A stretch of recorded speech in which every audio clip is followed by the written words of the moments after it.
The cantina on Kepler's Rest was filled with smoke and the low hum of alien voices. Commander Vexhan sat in the corner booth, his 6 arms wrapped around a glass of blue liquid.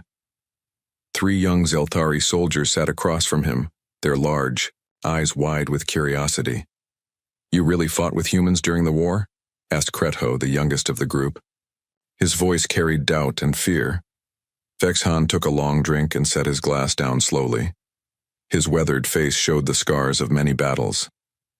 "I did more than fight with them, young one. I learned to fear them." The 3 soldiers exchanged glances. Humans were small compared to most galactic species. They had no natural weapons, no thick armor plating, no poisonous claws. What could be scary about them? "Let me tell you about Proxima 7, Vexhan said, his voice dropping to almost a whisper. "It was early in the war. The Kralians had us trapped underground in the old mining tunnels. 50 of my best warriors and about 30 humans from their medical corps." He paused and stared into his drink. The memory was still fresh after all these years. The human medic was a small man named Danny Murphy. Quiet fellow, always polite. He spent his days treating wounded soldiers, both human and Zelthari. Never complained, never raised his voice. He had gentle hands and kind eyes. I thought he was weak. Kretho leaned forward. "What happened to him?" "The Kralians found our position on the 3rd day. They came down the main tunnel with everything they had. Plasma rifles, shock troops, war drones. We fought hard, but they kept coming. My warriors were falling back and the wounded were in the medical bay behind us." Vexhan's voice grew darker. "I saw Murphy working on a young human soldier who had taken a plasma blast to the chest. The boy was dying, calling for his mother. Murphy was trying to save him when the Kralians broke through our front line." The old commander took another drink. His hands were shaking slightly. A Kralian shock trooper charged into the medical bay. Big ugly thing with razor claws and acid spit. It was heading straight for the wounded. Murphy looked up from the dying soldier and saw it coming. "Did he run?" asked another young soldier. "Run?" Vexhan laughed, but there was no humor in it, and that little human stood up and stepped between the Kralian and his patients. No weapon, no armor, just his medical kit and his bare hands. The cantina seemed to grow quieter as Vexhan continued his story. The Kralian was twice Murphy's size. It roared and raised its claws to strike. I thought I was about to watch a good man die. But then something changed in Murphy's eyes. They went cold, dead cold, like looking into empty space. Vexhan shuddered at the memory. Murphy moved faster than I had ever seen a human move. He grabbed a surgical laser from his kit and cut the Kralian's throat in one smooth motion. The creature dropped, gurgling and bleeding, but Murphy wasn't done. The 3 young soldiers sat in complete silence. More Kralians poured into the medical bay. Murphy picked up the dead trooper's plasma rifle and started shooting. But he wasn't just firing wildly. Every shot found its target. Every movement had purpose.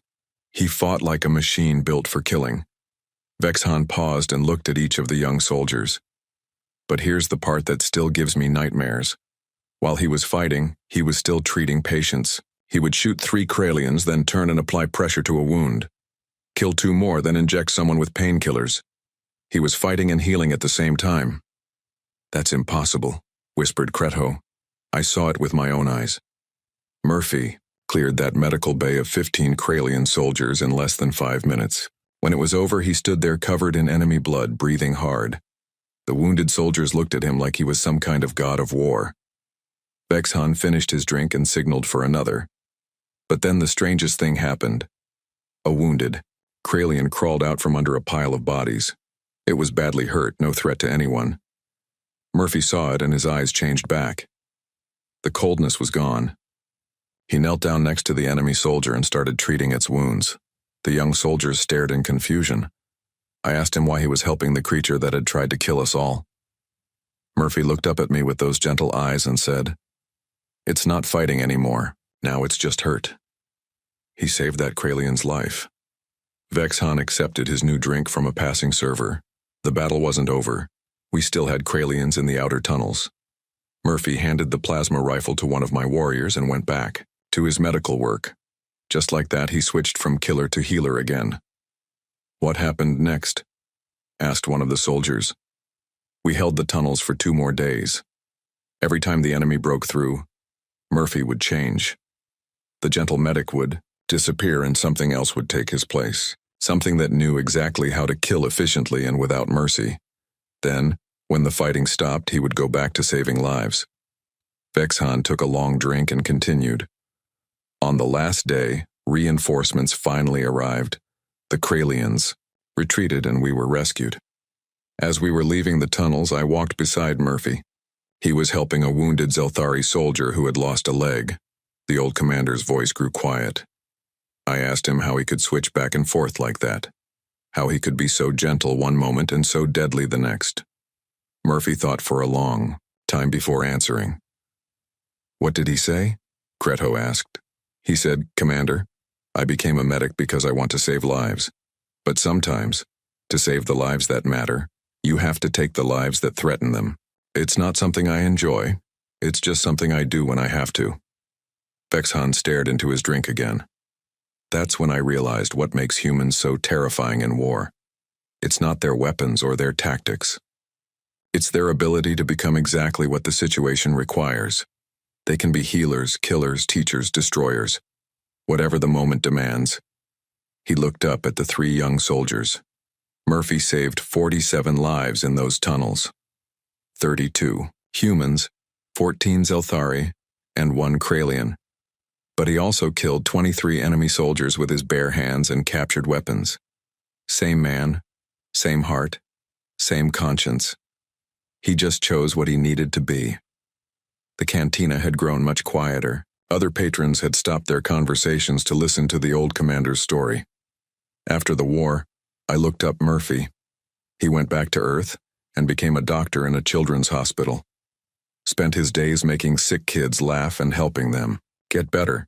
The same hands that had killed so efficiently were now healing the smallest and most innocent. Vexhan finished his second drink and stood up slowly. "That's why I fear humans, young ones. Not because they're monsters, but because they can choose to be monsters when they need to be. And then they can choose to stop being monsters just as easily. That kind of control, that kind of purpose is more dangerous than any weapon." The 3 soldiers sat in stunned silence as Vexhan prepared to leave. "Remember this story when you meet humans in battle. They might seem small and weak, but inside every one of them is a Danny Murphy waiting to come out. Pray you never see it happen." With that, the old commander walked away, leaving the young soldiers to contemplate the terrifying nature of humanity's greatest weapon, their ability to choose who they needed to be. The next evening, the 3 young Zelthari soldiers returned to the cantina. They had spent all day thinking about Commander Vexhan's story about the human medic. The image of Danny Murphy switching from healer to killer haunted their dreams. Vexhan was already sitting in his usual corner booth when they arrived. He had been expecting them. "You came back," he said without looking up from his drink. "We need to hear more," said Kreto. "About the humans. About what they're really like in war." The old commander nodded slowly. "Very well. But tonight's story is different. Tonight I'll tell you about Captain Lisa Hayes and what happened in the Vega asteroid belt." He gestured for them to sit down. The cantina was busier tonight, filled with traders and spacers from across the galaxy. But Vexhan's voice carried clearly to his small audience. This was 6 months into the war. The Kralians had taken control of most of the Vega system. They had a massive supply fleet moving through the asteroid belt, bringing weapons and food to their frontline forces. Vexhan paused to take a drink. The human destroyer called the Eagle's Wing was sent to disrupt those supply lines. Captain Hayes commanded a crew of 250. Good ship, experienced crew, modern weapons, but the Kralians were ready for them. The 3 soldiers leaned forward, eager to hear what happened next. The enemy hit the Eagle's Wing with everything they had. Plasma cannons, missile swarms, boarding parties. The human ship fought hard, but it was outnumbered 20 to 1. We watched from our position and saw the Eagle's Wing take fatal damage. Main engines destroyed, hull breached in 12 places. Most of the crew dead or wounded. "Did it explode?" asked one of the young soldiers. That's what we all thought. The ship disappeared into the asteroid field, leaking air and fuel. No distress signals, no communications.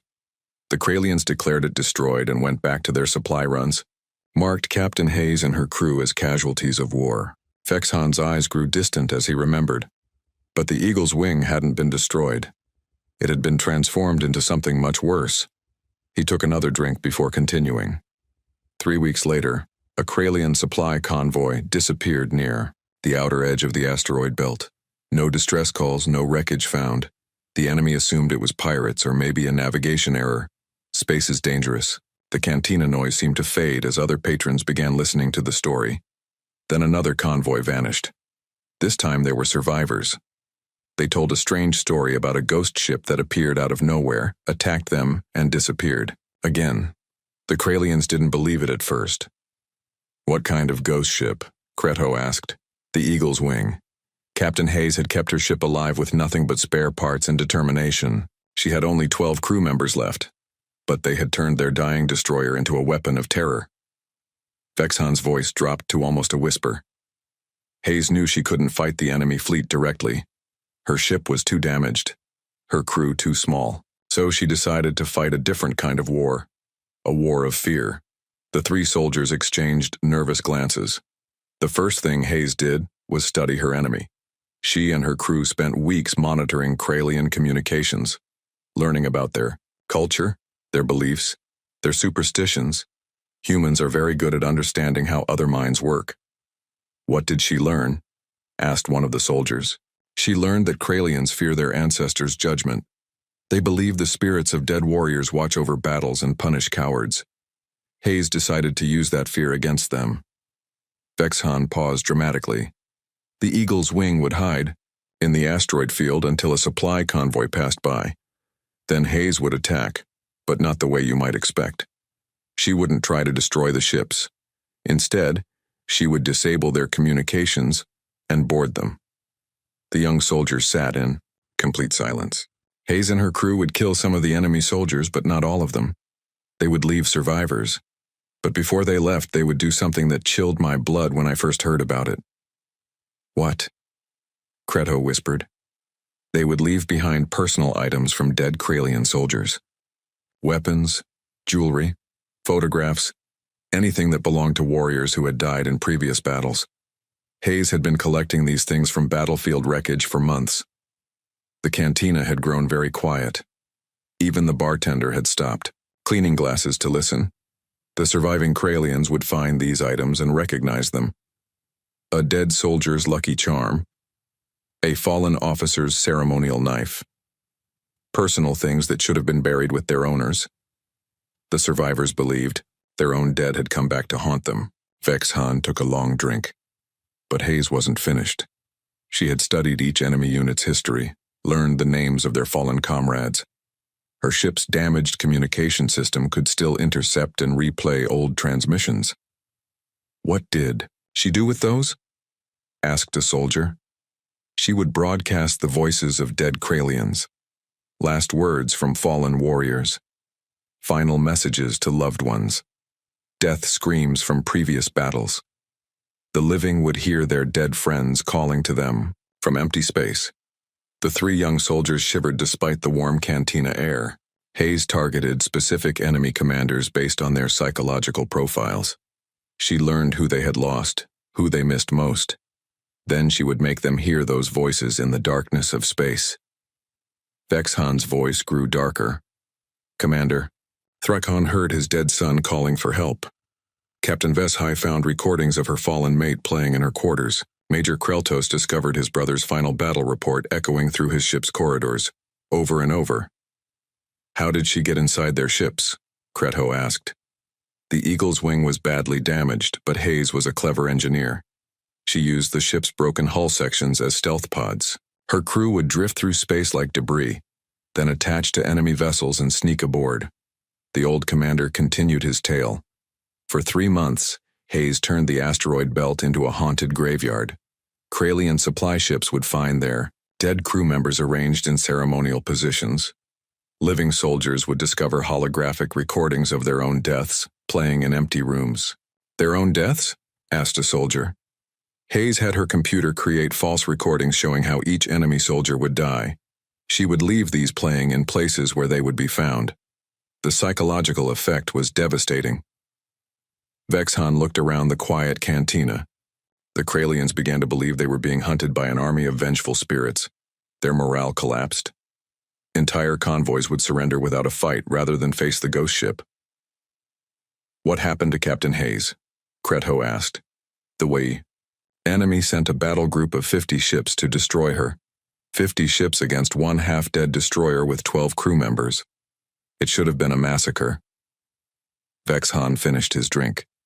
Instead, the entire Kralian battle group surrendered. Hayes had spent weeks preparing for them. She knew exactly which dead warriors each commander had served with. She knew their deepest fears and biggest regrets. The cantina was now completely silent except for Vexhan's voice. When the battle group arrived, they found the Eagle's Wing waiting for them. Not hiding, not running, just floating there like a corpse in space. Then the voices started. What voices? Whispered a soldier. Every dead Kralian from the past 6 months of war. All speaking at once. Calling the names of the living, demanding to know why they had been abandoned. Hayes had recorded thousands of voices and mixed them into a chorus of the dead. Vexhan gestured for another drink. The enemy fleet commander tried to order an attack, but his crew refused. They believed they were surrounded by angry spirits. One by one, the 50 ships powered down their weapons and requested permission to surrender. To a single damaged ship? Kretho asked in amazement. To the most terrifying weapon in space, Vexhan corrected. Fear. Hayes had turned the enemy's own beliefs against them. She made them defeat themselves. The bartender brought Vexhan his drink with shaking hands. When our rescue fleet finally found the Eagle's Wing, Hayes was still alive. Her ship was held together with emergency patches and prayer, but she had destroyed an entire enemy supply network without firing a single shot in anger. What happened to her after the war? Asked a soldier. She went back to Earth and became a teacher. Children's literature, I believe. The same mind that created psychological warfare now helps young humans learn to read. Vexhan stood up slowly. That's the second lesson about humans in war. They don't just fight with weapons. They fight with understanding. They learn how you think, how you feel, what you fear. Then they use that knowledge to make you defeat yourself. He looked at each of the young soldiers. Captain Hayes won a battle against 50 enemy ships using nothing but fear and imagination. Remember that when you wonder why the galaxy respects human warriors, they don't just fight you. They get inside your head and make you fight yourself. With that, the old commander walked away, leaving his audience to contemplate the terrifying power of human psychology turned toward war. 3 days had passed since Commander Vexhan told the story of the ghost ship. The young Zeltari soldiers had barely slept. Every time they closed their eyes, they imagined Captain Hayes broadcasting the voices of the dead through empty space. Tonight, they returned to the cantina earlier than usual. They found Vexhan already waiting, but he looked different. Older, somehow, more tired. His 6 arms rested heavily on the table. "Commander," said Kretho carefully, "are you well? Tonight's story is harder to tell," Vexhan replied without looking up. "It's about sacrifice, about what humans will do when they know they're going to die." The 3 soldiers sat down quietly. Around them, the cantina buzzed with normal activity, but their corner felt separate from the rest of the world. "Tell us about Xerion Prime," said one of the soldiers. He had heard other veterans whisper that name with respect and fear. Vexhan nodded slowly. "Colonel Jake Peterson, a human from Mars who understood war better than any general I ever met.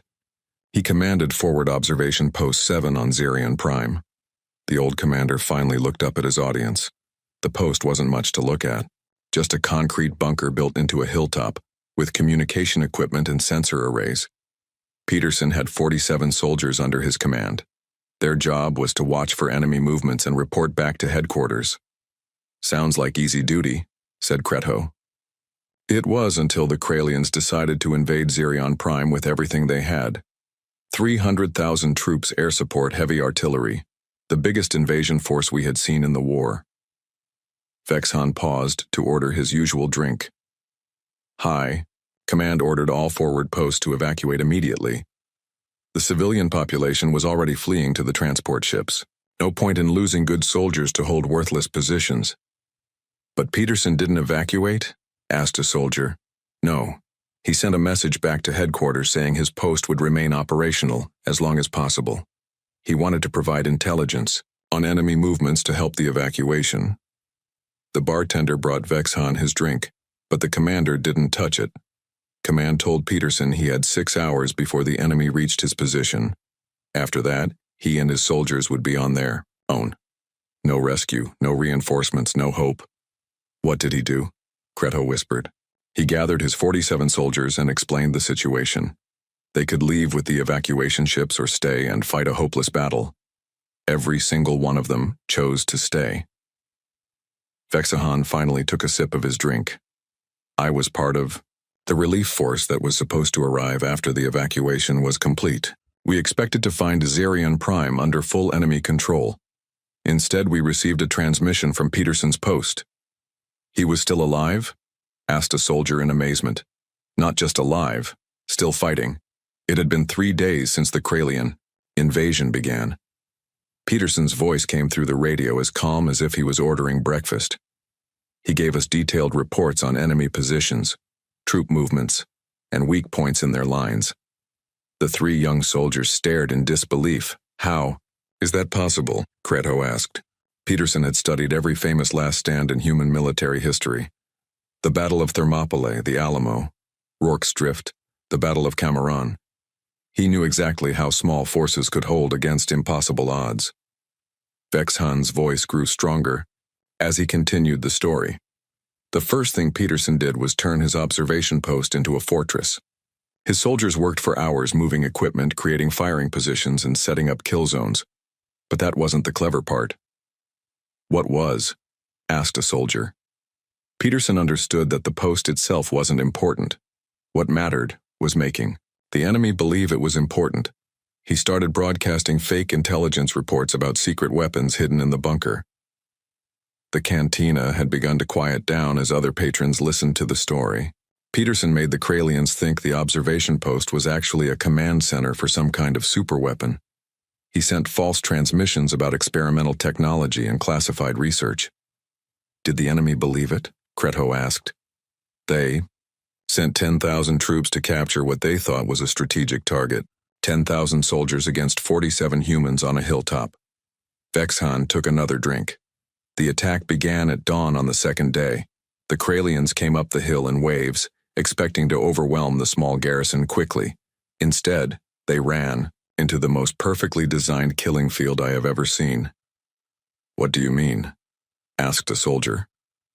Peterson had studied the terrain for months. He knew exactly where the enemy would attack from, where they would take cover, how they would advance. His soldiers had prepared for every possibility. The old commander's eyes grew distant.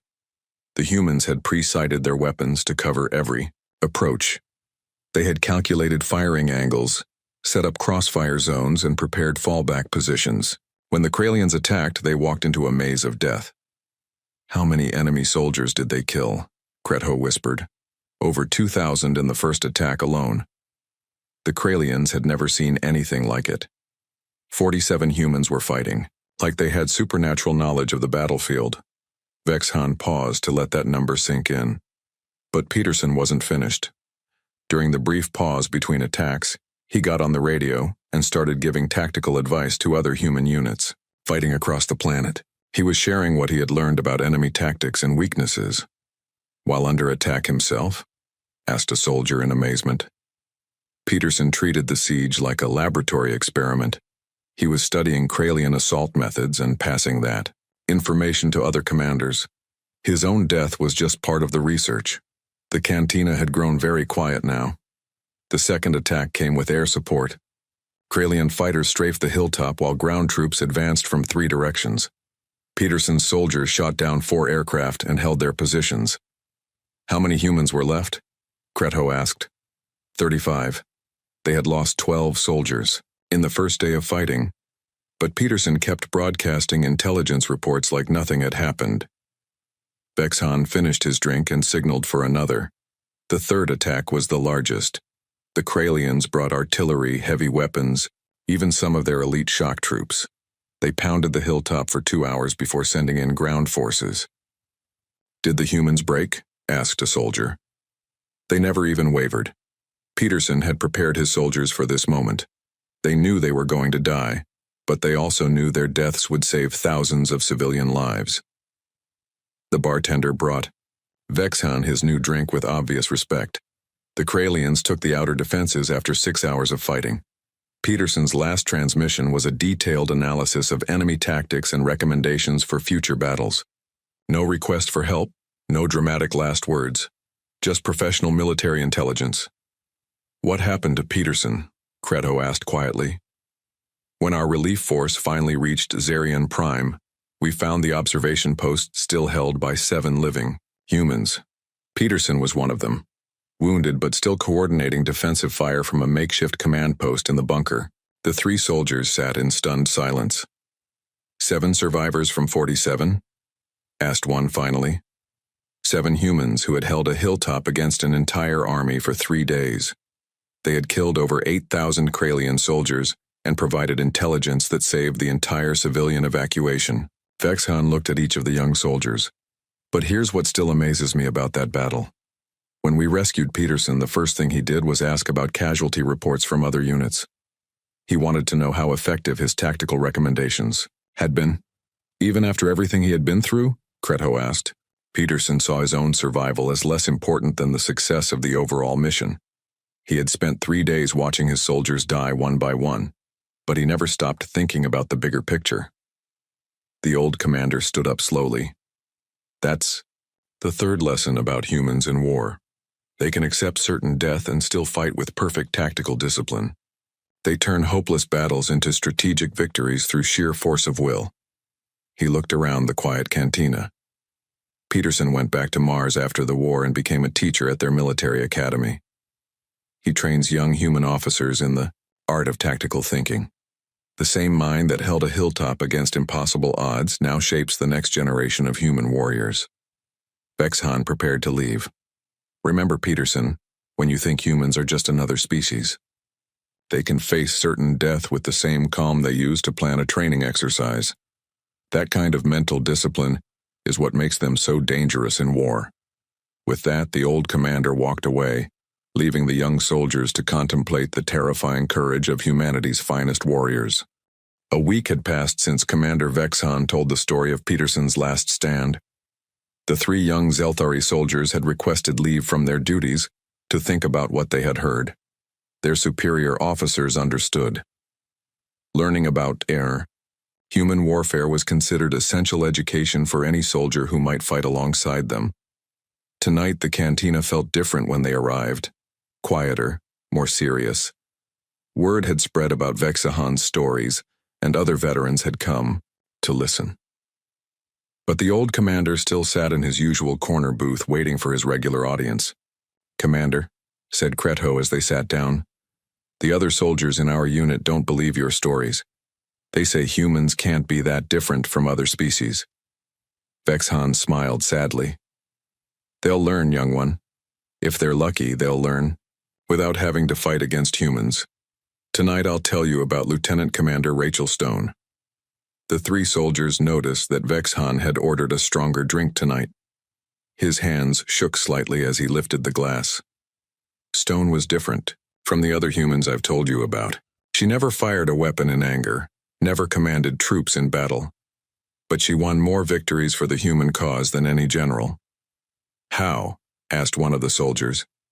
"She was an interrogator, the best in the entire Galactic Alliance. When we captured high-ranking enemy officers, they were brought to Stone for questioning." Vexhan took a long drink before continuing. "Now, you might think interrogation is about force, about breaking someone's will through pain or fear. Most species use those methods, but humans, especially Stone, understood something deeper about the mind." The cantina grew quiet as other patrons leaned in to listen. "I first met Stone on the prison ship Mercy's Hand. We had just captured a Kralian, general named Vrakthul. This was a big prize. Vrakthul knew the locations of enemy supply bases, troop movements, even invasion plans. Did he talk? Asked Kreto. Not at first. Vrakthul had been trained to resist interrogation. He expected torture, threats, maybe drugs. Instead, Stone did something no one expected. Vexhan paused dramatically. She researched him. For 3 days, Stone studied everything about Vrakthul's life. His family, his home planet, his military career, his hobbies, even his favorite foods. She learned more about him than his own wife knew. Why? Asked a soldier. Because Stone understood that every person, no matter how strong, has things they care about. Things that make them vulnerable. But not in the way you might think. The old commander ordered another drink. On the 4th day, Stone finally met with Vrakthul. He was expecting a small interrogation room with bright lights and hard chairs. Instead, she brought him to a comfortable lounge with soft furniture and warm lighting. She made him comfortable? Kreto asked in confusion. More than comfortable. She had replicated the exact smell of his home planet's flowers. The walls showed holographic images of his homeworld's 3 moons. She had even prepared traditional Kralian tea using his grandmother's recipe. The 3 soldiers looked at each other in bewilderment. Stone greeted Vrakthul in perfect Kralian, including the formal dialect used by military officers. She knew about his son's graduation from the academy, his daughter's upcoming wedding, his wife's work as a teacher. How did she know all that? Asked a soldier. Human intelligence networks are very thorough, but Stone didn't use this information to threaten or blackmail. Instead, she used it to become someone Vrakthul could trust. Vexhan's voice grew softer.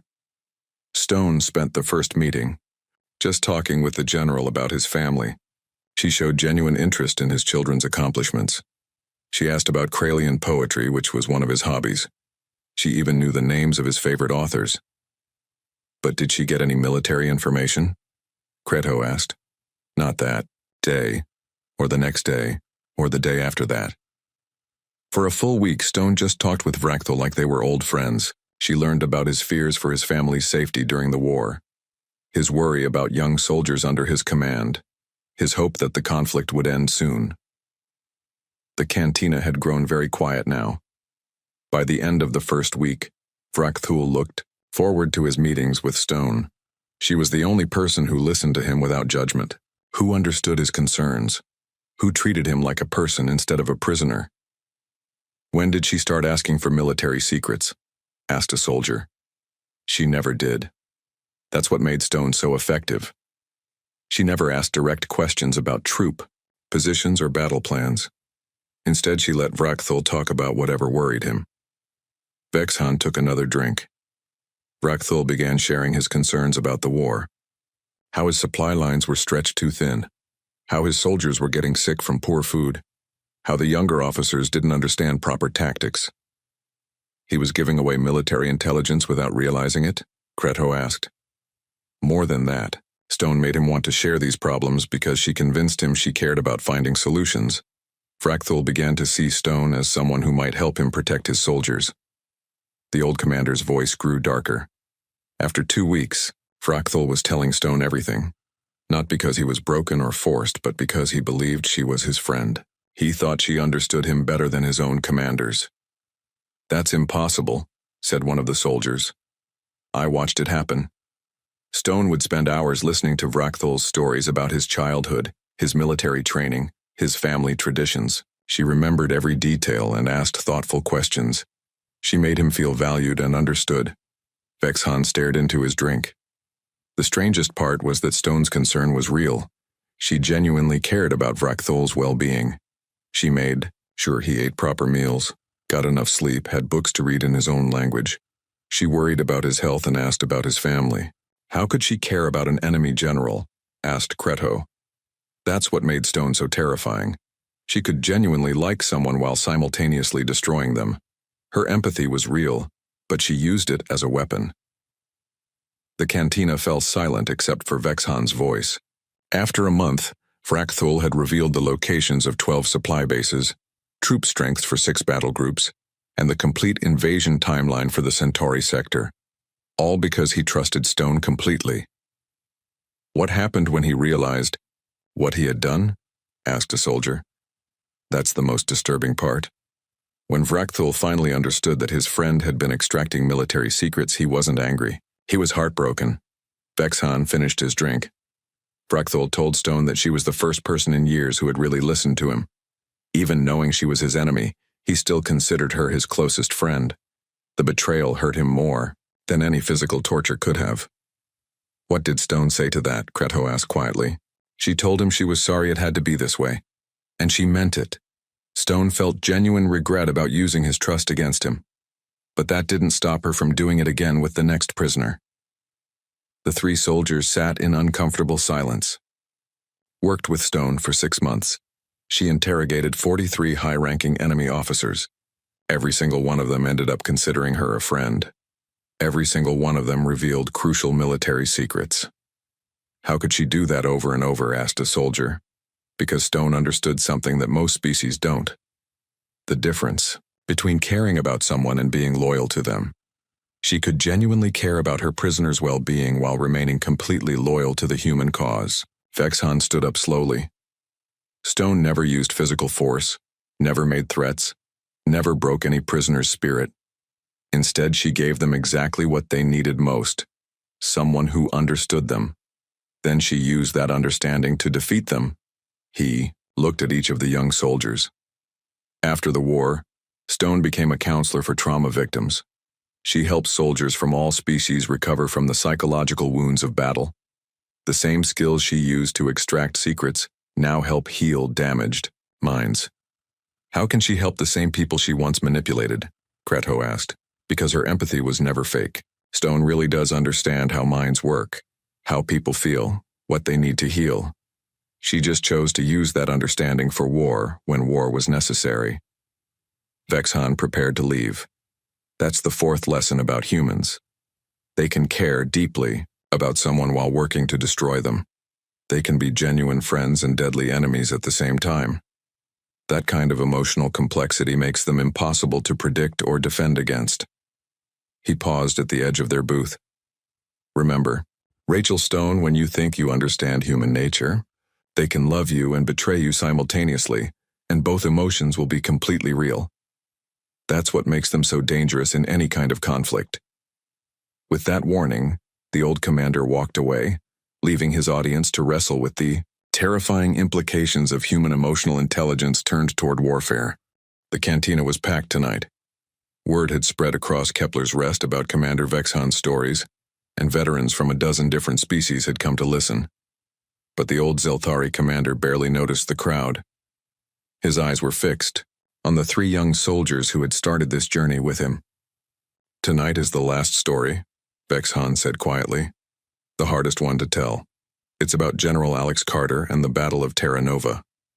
The entire cantina fell silent. Even the bartender stopped working to listen. This was the final battle of the war, Vexhan continued. Everything depended on holding Terra Nova.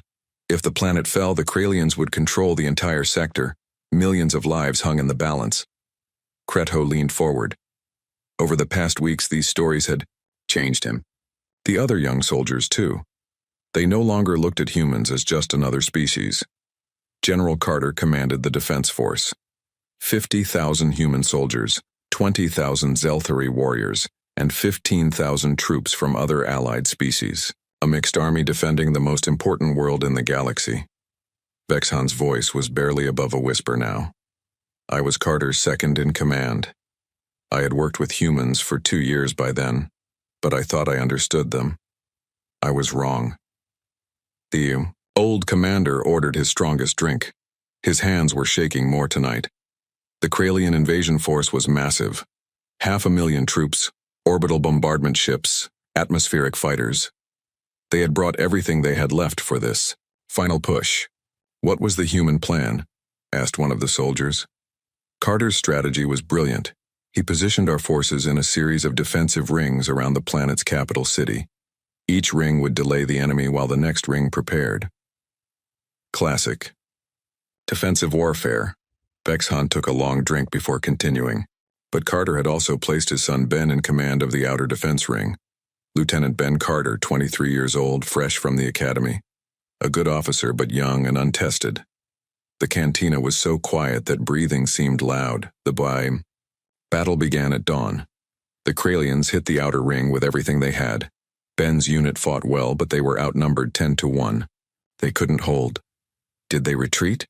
Asked Kretho. That's when I learned something terrible about human warfare. General Carter watched his son's unit being destroyed on the tactical displays. The boy was calling for reinforcements, for permission to fall back for any kind of help. Vexhan's voice broke slightly. Carter could have sent support. He could have ordered a retreat, but he did neither. He watched his own son fight and die because the tactical situation required sacrifice. The three young soldiers stared in horror. Ben's last transmission was a request for artillery support on his own position. He was surrounded and dying, but he wanted to take as many enemies with him as possible. Carter gave the order. The father ordered artillery fire on his own son? Whispered a soldier. Carter's voice never wavered. He gave coordinates for the bombardment that would kill his son's unit along with 3,000 enemy soldiers. Then, he immediately began planning the defense of the second ring. Vexhan finished his drink in one gulp. I watched Carter's face during that bombardment. His son was dying in fire and metal, but the general's expression never changed. He kept working, kept planning, kept commanding the battle. How could he do that, Kretho asked. Because Carter understood that personal feelings had to come second to military necessity. His son's sacrifice would save thousands of other people's children. The mathematics of war don't care about family relationships. The cantina had become a tomb of silence. The outer ring held for 6 hours instead of the expected 2. Ben's sacrifice gave us time to prepare better defenses. But Carter never mentioned his son's name during those 6 hours, never showed any emotion. What happened? Next, asked a soldier. The second ring fell after 8 hours. The third ring lasted 12 hours. Each delay cost lives, but it also weakened the enemy. Carter's plan was working, but the price was terrible. Vexhan ordered another drink with a shaking hand. By the 4th day, we were down to the final defensive ring around the capital. Carter had lost 30,000 soldiers, including most of his best officers. The enemy was exhausted, but still had overwhelming numbers. Did you think you would lose? Kretho asked. I thought we were all going to die. But Carter had been planning something during those 4 days of retreat, something that showed me the true nature of human warfare. The old commander's voice grew even quieter. Carter had been studying the enemy's attack patterns, learning their tactics, understanding their psychology. He realized that the Kralians expected us to make a final desperate charge, or to surrender when defeat became certain. What did he do instead? Asked a soldier. He pretended to surrender. Carter sent a transmission offering to discuss terms for the planet's capitulation. The enemy commander agreed to meet in the neutral zone between our forces. Vexhan's eyes were distant now, lost in the memory. I went with Carter to that meeting. He seemed genuinely defeated, talking about wanting to minimize civilian casualties and protect his remaining soldiers. The Kralian commander believed he had won. It was a trap, Kretho asked. More than a trap. It was psychological manipulation on a strategic scale. While Carter talked surrender, he was actually studying the enemy commander's personality, learning how he thought, what he valued most. The bartender brought Vexhan his drink, but didn't interrupt the story. The meeting lasted 2 hours.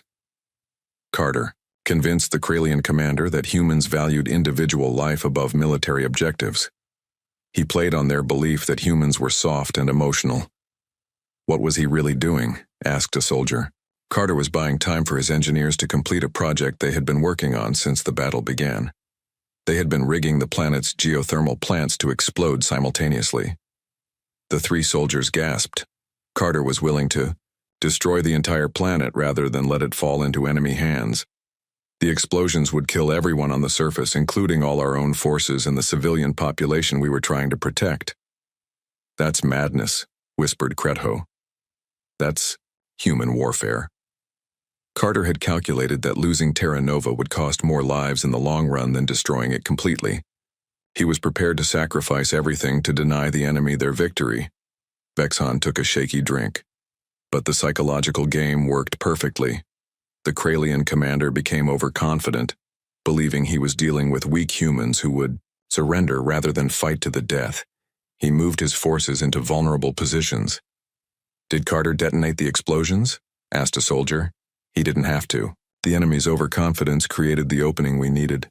Carter gave the signal for our final counterattack just as the geothermal charges were ready to blow. The Kralians were caught completely off guard." The cantina held its breath. "We destroyed the entire invasion force in 6 hours. The enemy commander died still believing he was negotiating with a defeated human general. Carter's willingness to destroy everything had saved everything." "What happened after the battle?" Kreto asked quietly. Carter stood on the battlefield, where his son had died, and finally allowed himself to grieve. For 10 minutes he was just a father mourning his child. Then he went back to being a general planning the post-war reconstruction. Vexhan stood up slowly. "That's the final lesson about humans in war. They will sacrifice anything, including their own souls, to protect what they love. They'll become monsters to fight monsters, then somehow find their way back to being human when the fighting ends." He looked around the silent cantina. "General Carter now runs a school for war orphans on Terra Nova. He helps children who lost their parents in the conflict, including Kralian children whose families died in the battles he planned." "How can he face those children?" asked a soldier. "Because Carter understands that war requires terrible choices, but peace requires forgiveness. He carries the weight of every death he caused, but he uses that weight to build a better future." Vexhan prepared to leave for the final time. "I work with humans now because I learned something during that war. They don't fight because they enjoy violence or conquest. They fight because they understand that sometimes violence is the only way to protect peace." He paused at the edge of their booth. "Remember all these stories when you meet humans in battle or in peace. They are capable of terrible things when necessary, but they choose to do beautiful things when possible. That combination makes them the most dangerous and most valuable allies in the galaxy." With those words, Commander Vexhan walked away, leaving behind an audience that would never again underestimate the species called humanity. The 3 young soldiers sat in silence, finally understanding why the galaxy both feared and respected the small blue world called Earth. In the quiet cantina, they began to plan how they would share these lessons with their own people, ensuring that future generations would understand the true nature of humanity's gift to the galaxy. The willingness to become monsters so that others could remain innocent.